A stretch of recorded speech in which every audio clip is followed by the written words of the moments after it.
I have read, early on reading about, I don't know how many books I've read about Abraham Lincoln or the Roosevelts or Gandhi or someone no one's ever heard of. If they did that, then, there's a lot of horrible people in the world. If they're capable of that, then human beings are capable of being that good, that great. I haven't done, great things yet, but, maybe someday, I do a little bit of good here and there, and then, hopefully somebody passes it on.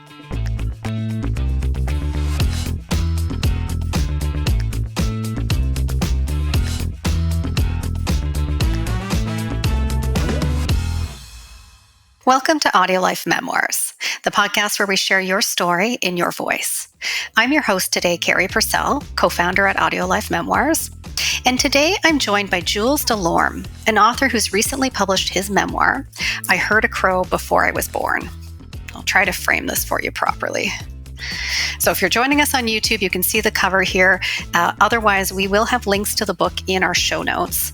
And this is actually Jules' third book. In it, he talks about his childhood in his Mohawk community on a reserve near Cornwall, Ontario. He talks about family and friends, both two-legged and four-legged friends who have impacted his life and stayed with him. He talks about the residual abuse and anger left from the residential school system his ancestors were subjected to, anger, violence, and abuse within his family and community, not fitting in on or off the reserve. He also talks about forgiveness and so much more. Jules, welcome to the show. Thank you. I'm really looking forward to our conversation today. And if you've listened to our podcast before, we like to go back to the very beginning and often start with a question like I will today. So my first question for you is, where were you born, and is there a story behind your name? Well, I was born in Toronto by accident. I was literally born in a barn. My mother was, out feeding the pigs. She was, friends of the family. And it was kind of funny because, my mother was, she liked to say, close the door, were you born in a barn? And I would turn and say, yes. I also love to say that I was born in a barn just like Jesus. Yes, I like that. So she went into labor and she gave birth right in the barn. Then I was, then they rushed her to Toronto General. But I was born among pigs, which, is, for many people maybe an insult. But, I'm very proud of that because pigs are awesome. And I was named after an uncle, my Uncle Jules, who I only met once. And in actual fact, because my grandfather was a fanatic Catholic, on my birth certificate, my name is Jules twice. So I don't know if, well, you probably know, being, spending time in Quebec, that, Catholics, have very, very long birth certificates. So my name is Jules Fernand, et cetera, because he was also my godfather, even though I only met him once, because he was smart enough to get away from the family, and I respected that. And they misspelled my third name, Fernand, which I'm very happy with. I mentioned that in the book because my grandfather, the fanatic Catholic, was passing on a lot of the abuse that he probably learned in the residential school system and from the Catholic Church. So, was not a man that I liked very much. And you do talk about that in the book, and that though you were to be named after him, somewhere along the way they misspelled it by one letter, so it isn't his name. Yeah. So I'm, it's just, instead of Fernand, it's Fernand. Yeah.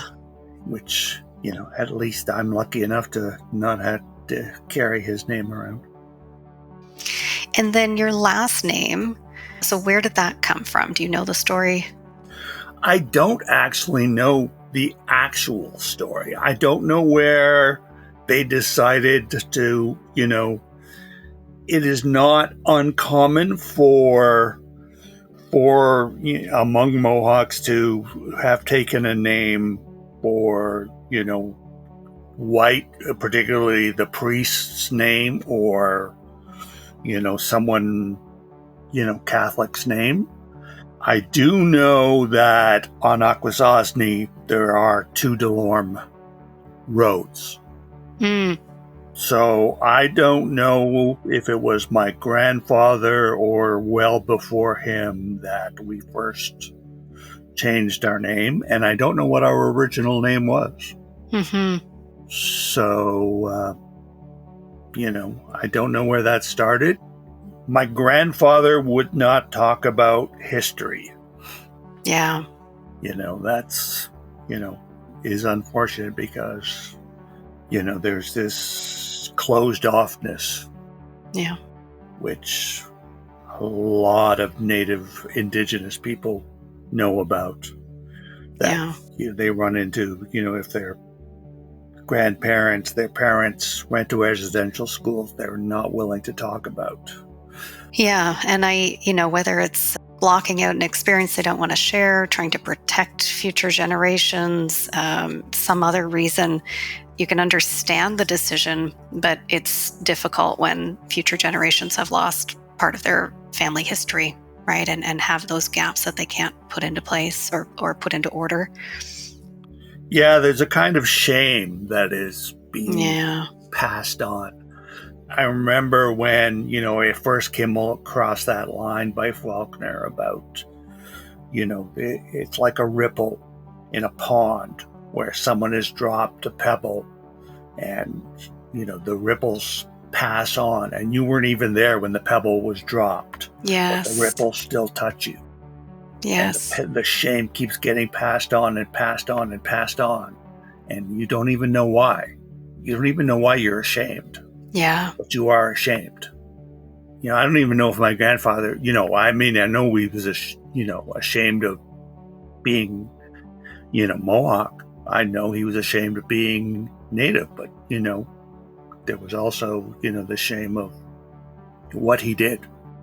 Yeah, which you allude to in the book. You don't go into a lot of detail. It sounds like some of it is you're intuiting what's happening, but you may not know everything that happened in the past. Well, see, that's the thing is, because there's so much silence, I don't know exactly what he did.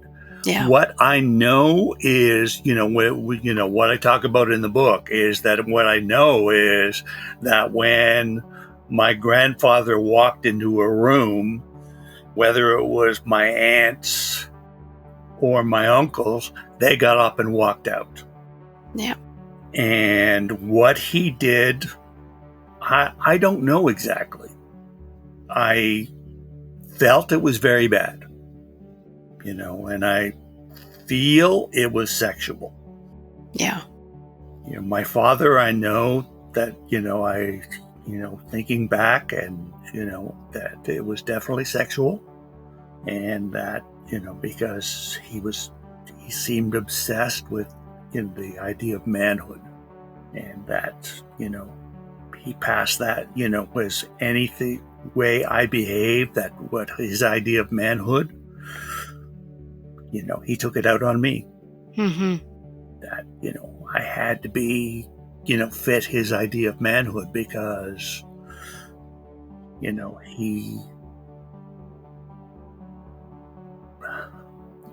it's hard to put into words. It's just, he was so angry and obsessed with, you had to be a man. And did you know, his idea of manhood? Did you know what you were supposed to be? And was it something you tried to do? Well, because of, I have Asperger's, so, I didn't even know as a child, I don't think I understood that he wanted, because, I was just weird. I was a strange child. And for him, that was shameful. Right. I could fight, from the time I was very little, I could fight. And, part of the reason I could fight was, because he beat me up from so little that, facing, children my own size was, nothing. Yeah. Because, their little fists were nothing compared to his big fists. But that wasn't enough to him. Being strange was, a horror to him because, that was a reflection of him. Right. And I couldn't help being strange. Oh, of course. And yet my dada, my grandmother, me being strange was this wonderful thing because me, being strange to her meant that I was special. Being strange to her was that I could, understand, that I had medicine, that I could see into other worlds. Yes. That's why she was a medicine woman. Yeah. That's, at least I had that gift, that she was there to see the strangeness as something good. Yes. Yeah, it's quite beautiful when you talk about your grandmother and also that specific role where from her tradition and understanding and point of view, you were special and she was able to let you know that and give you a place that felt safe. And it sounds like she taught you a lot.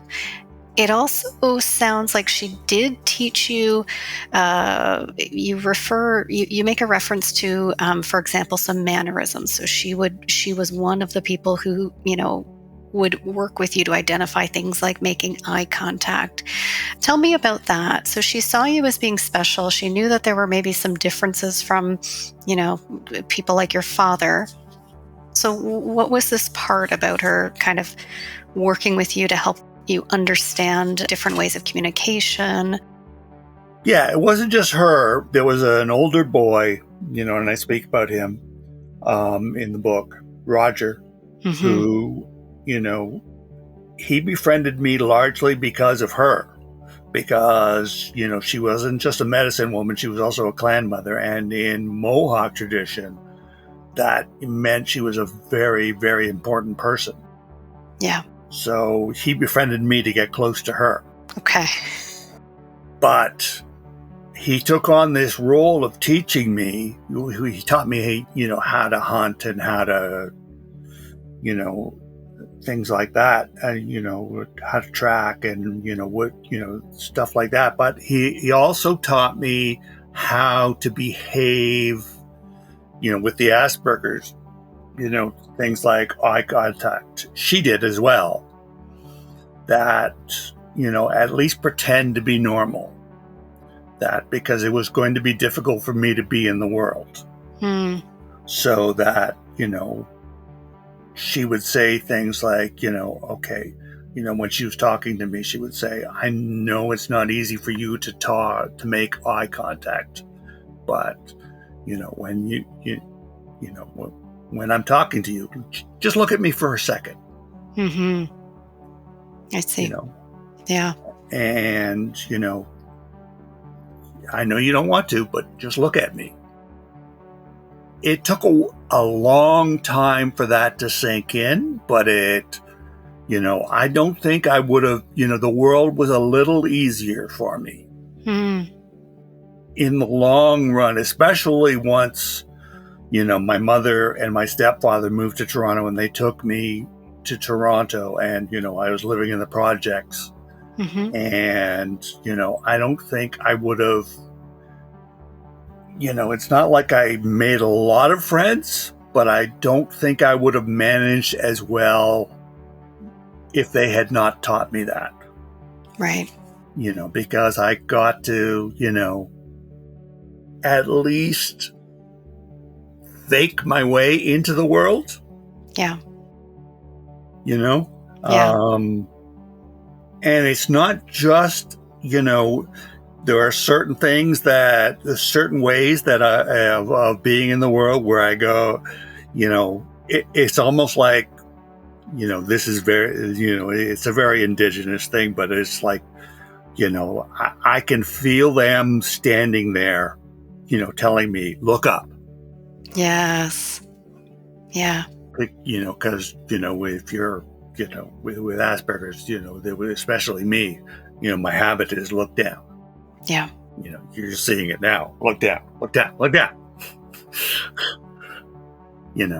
Because when I think I look down, feeling them there is, almost like I'm never alone. Yeah. I feel that because Roger, died as well. Yeah. And, feeling them there, like they're always with me. Yeah. And I want to some degree, I want us to go through a chronological version of your story so that people who maybe haven't read your book yet can get a sense of what's in there, also some things that aren't in there.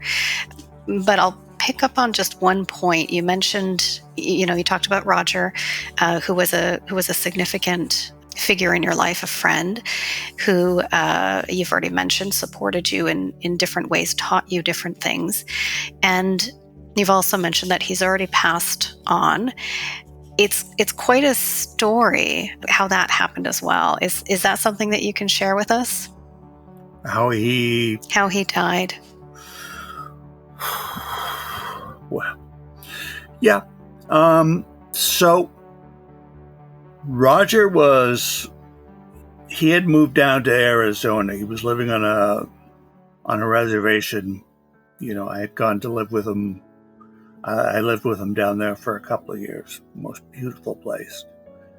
And, in theory, it's by Salt River.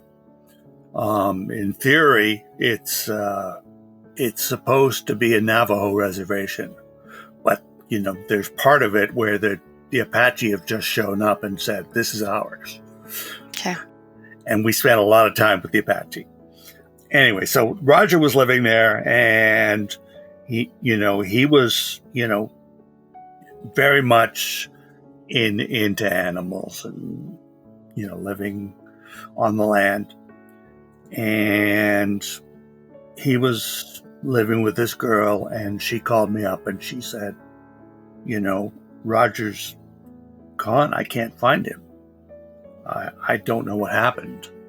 And I just felt, well, I knew. And I said, go to the barn.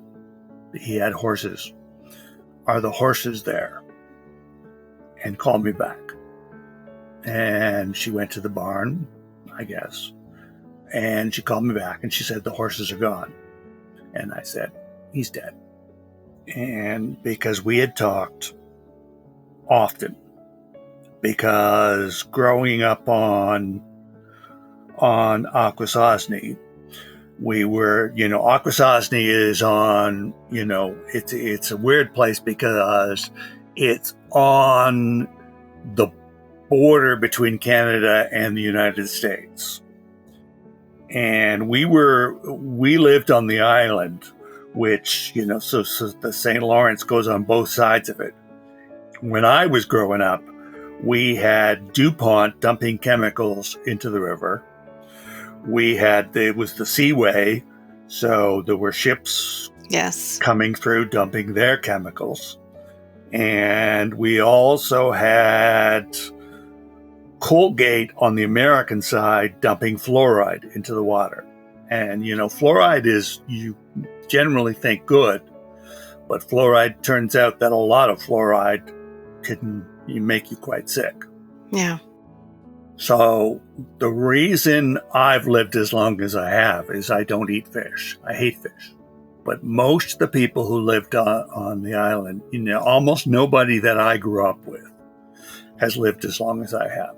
They've either died of mercury poisoning from the DuPont plant, or they've died of, the fluoride because, they get blockages, or they get really sick from the fluoride and cancers. Yeah. And Roger had said, if I get cancer or I get, the mercury causes the Mad Hatter's disease, where you start twitching. I've got a little bit of it. My hands twitch, my eyes twitch. And he said, if I ever get it, I'm going to go find a bear and let the bear take me. I don't want to be buried. I don't want, that's, it's an honor to be taken by a bear. Yeah. And, I'm going to make the bear fight for it. And it took a while, but they found his truck up in the Rocky Mountains. He was one of the best trackers I've ever known, but I guarantee you, he found himself, he was a grizzly. Yeah. And gave himself to that bear. And, he put up a fight. I guarantee you. Yeah. That bear had to earn his meal. Wow. And now for a word from our sponsors. Ready to share your stories and life philosophy? Or capture those of a parent or grandparent? Or maybe a corporate package is right for you to build connection across your workforce and add value to your clients. Visit audiolife.io today to learn more. Our listeners will get 10% off using discount code GIFT10 and order number AudioLife Podcast. AudioLife, where memories find their voice. It's quite a way to go. It's quite a story. And by the way, we're Bear Clan, so that's why we, yeah, give ourselves to the bear. Yeah. So throughout your book, you devote many, not all, but most chapters to a person in your life. So we do have that chapter where we learn about Roger. We learn a lot about family. Can you share, for people who maybe haven't read the book yet, can you share a little bit about what family life was like?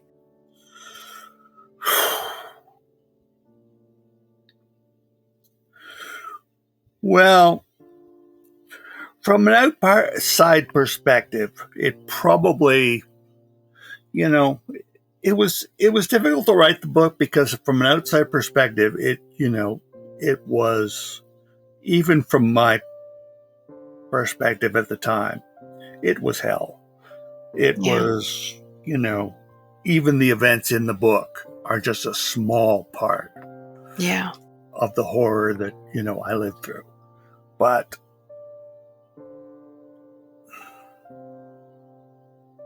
there was, I don't know who it was who said this, but it's the darker it gets, the more you see the stars. Mm-hmm. And there was love. There was Roger. There was my grandmother. There was something that kept me alive, kept me, gave me a reason to not to go to the dark side. Yeah. Because many people around me did. Yes.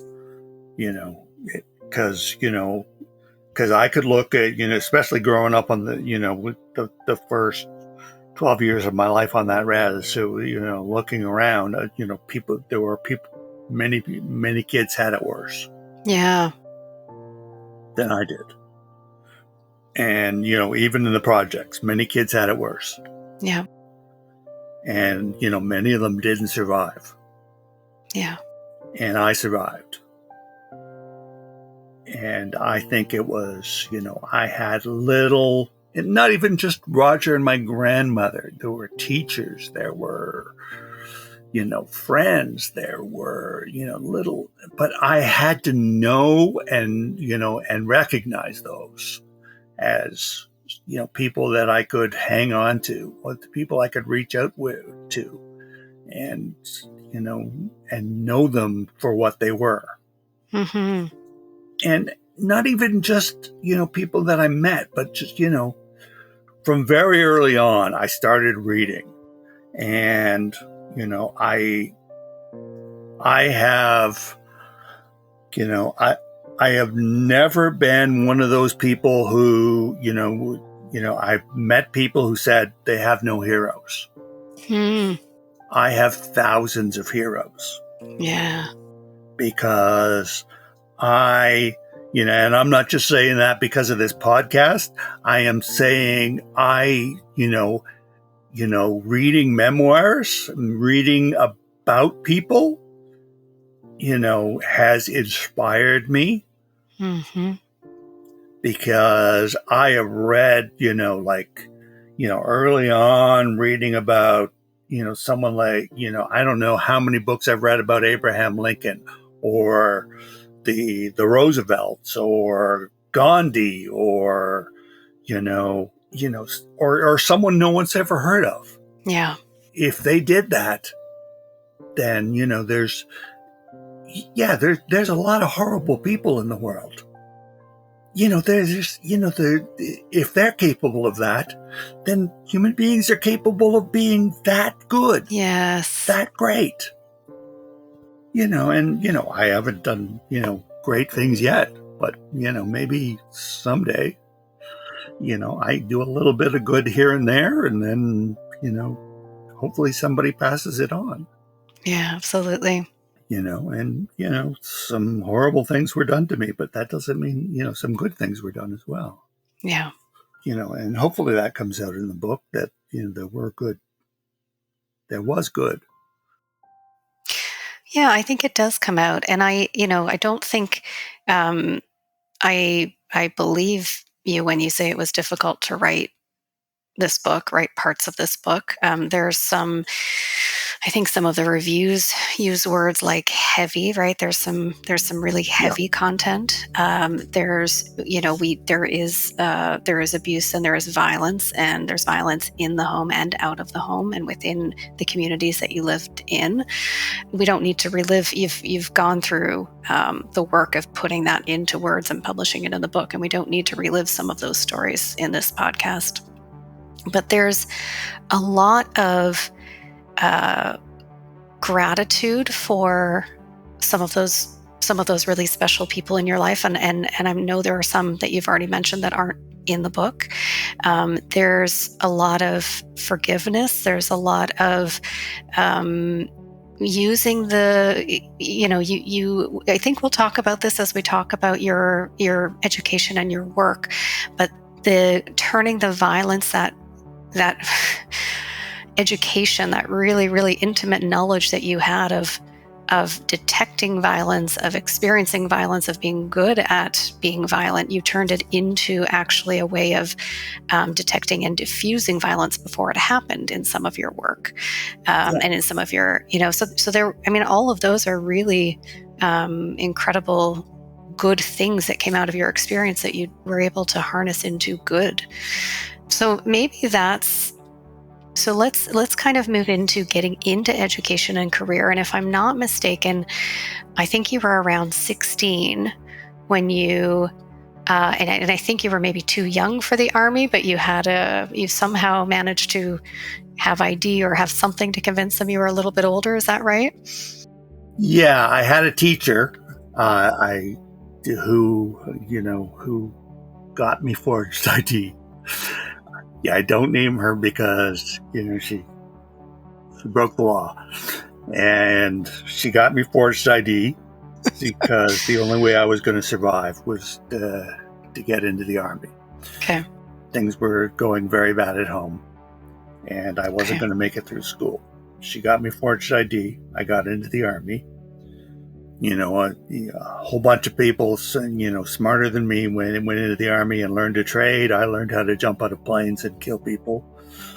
But I also, finished school, and, they paid for my way through university.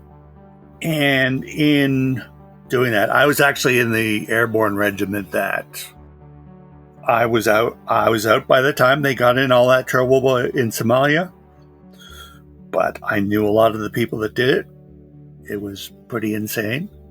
It was there was a lot of insanity going on in the Army back then, a lot of racism, but it was, it didn't feel like racism at the time. We had, I don't know. I don't even know how to describe it. It was racism and homophobia, but it was, it was just what happened. Anyway, so I got out. I decided I had enough because I would pretend that I was just one of the guys, Yeah. But, I just went along and I got out. I had signed up for 5 years. And after 3 years, well, close to 3 years, I actually went to my commanding officer and showed him my real ID. Wow. And so I got an honorable discharge because they didn't want an embarrassment. Right. And they paid my way through university. Right. Wow. When you say that there was racism, and we haven't said this yet on the podcast, we've talked about your Indigenous heritage, but we haven't talked about your mother's side of the family yet. So your mother is white. Yeah. So you're half Native and you're half white. When you say there was racism in the Army, was any of that directed toward the Native community? And if so, were you seen as Native or were you seen as white? Oh, absolutely. They used to, my master corporal, when I was going through basic training, would call me wagon burner. But it was just seen as funny at the time. It was so common at the time that I never took it personally. I never, felt it. I never got angry about it. It was just my stepfather would use terms like that, and I don't think my stepfather never ever meant it the way it was the generation he was brought up in, because he didn't mean, and my stepfather, he really was a racist, but he didn't hate me. Yeah. Yeah. Well, you use the term in the book about another situation. You say that you and your sister, let me find the quote. You use the term imitation. You say, my sister Debbie and I became lesser monsters in that we were just imitations, facsimiles of the real thing. I wonder if that's part of what you're getting at, is that they were just repeating something that they had heard, but there wasn't whatever that deep motivation that is not kind-hearted, that has the cruelty behind it. Maybe that wasn't there as much as this is just. You also say in the book, you use the term Indian very, very frequently because that's the term that was used. And you say that very clearly. This is what we said at that time. I wonder if I wonder if that's part of the spirit behind it, is it doesn't carry necessarily a cruel meaning behind it to the person using it. They're just imitating something that did have a cruel meaning behind it. Is that part of it, or am I taking it too far? It's just, it's a reflection of a reflection of a reflection. Yeah. And that, they're not even thinking about what they're saying. Yeah. And, so there's no cruel intention behind it. Yeah. And yet we've reached a point where, society as a whole has to stop. But, when I say that my father had no cruel intention, that doesn't mean that society, didn't create these words that were wrong. Yes. I had a best friend, because I could fight, all the rejects would gather around me because I was a weird kid. And so I was a reject. It was a strange situation because, when you're a kid, if you could fight, you were supposed to be cool. But I was weird. So all the kids that were rejects would gather around me. So I had a friend, Tommy Hum, who was Chinese, and they would, they would sing to him, "Chicky Chicky Chinaman," and Tommy never got angry about it because it was just, like I said, a reflection of a reflection of a reflection. Yeah. He never even thought about it. I would get angry for Tommy. Yeah. That they were calling him that. But Tommy never ever got angry. And yet, like I said, I would go, like my blood father, who, was obviously did horrible things to me, he would take me, back then you could, he would take me into the city because, there weren't bars on the reserve. It was a dry reserve. So he would take me into the city, and literally on the bars, there would be a sign that said no dogs or Indians. Wow. But he would go in because he wanted to drink. And it would be, I would stand outside, and it would be like, maybe 5-10 minutes before he would come out bloody. Oh my gosh. And then he would go to the next bar. And that's just the way it was. That's just the way it was. It was like, it was... I didn't know it was supposed to be any way else. Yeah, of course. Yeah.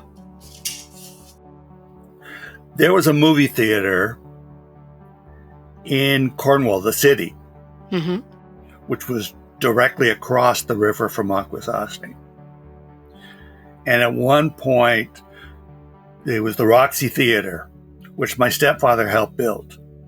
And the Roxy Theater, played, low budget films. Okay. And, at one point it had the film Billy Jack, which was, a white guy playing an Indian. But what was spectacular for us was it was an Indian beating up a bunch of white people. And that theater was filled with Indians. Mm-hmm. Because it was the first time we'd ever seen that. Yeah. Yeah. There was, and that was the first time I'd ever experienced that was possible. And I was horrified. I don't think maybe 15, 16 when I realized that the actor was white. Yeah. It was, just, part of our world. And yet,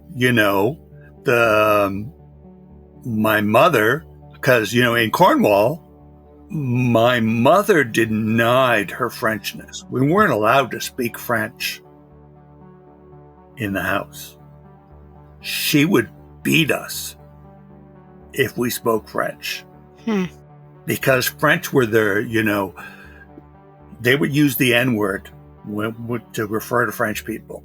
They would call them pea soup N-word in Cornwall because half of that city was French. It was because it's close to the Quebec border. Mm-hmm. So the only thing lower than a French person was an Indian, and I was both. Yeah. And the funny thing is my mother had two indigenous children, and she hated Indians. Mm-hmm. I mean, she really hated Indians. So you're talking about you and your sister Debbie. So how did she meet Jack, your birth father, if she was very racist? Yeah. Well, she had moved to Toronto. Her family had moved to Toronto. They were living in Christie Pits. And, my stepfather told me this story that they were living in like a hovel. He described it, that just horrible. Cat poo everywhere. And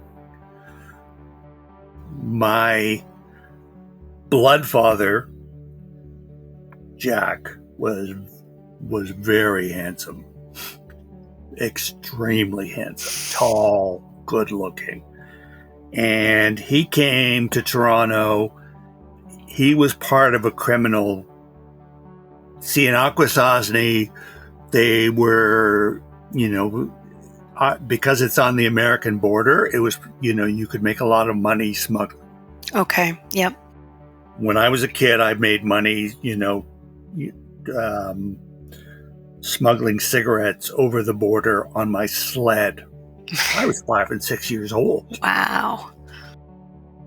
And, the adults made a lot of money doing it, with booze, cigarettes. Okay. So Jack went to Toronto and,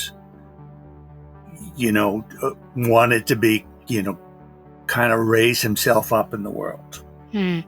And there were a lot of gangs in Toronto at the time. And, Christie Pitts was, where a lot of the gangs were. Somewhere along the line, so he met my mother. And he was actually after my mother's sister, who was very good looking. But he ended up with my mother. At the time, though, he had also befriended my stepfather, who, because my stepfather's brother was very high up in a gang. Okay. And he wanted to be, get close to my stepfather's brother. And my stepfather was very interested in my mother. But my blood father was better looking. So she ended up with my blood father. So they went back to Cornwall. She refused to move on to the reserve with him. Okay. So they got a house on Water Street, which was right across the water from the reserve. Well, they got an apartment. And he would go back and forth between the reserve and her. Mm. When she got pregnant, he started to get violent. Mm. And for some reason, when she got pregnant with me, which I was the second one, he got really violent. Yeah. When she was late in the pregnancy with me, he went to prison. And he asked my stepfather to watch out for her. Mm. Basically, make sure she didn't mess around with anybody. And when my stepfather first, went to check on her in Water Street, she was so badly beat up that she was barely recognizable. So, he spent time in Water Street nursing her, fell in love with her, and decided that she could not go back to Jack.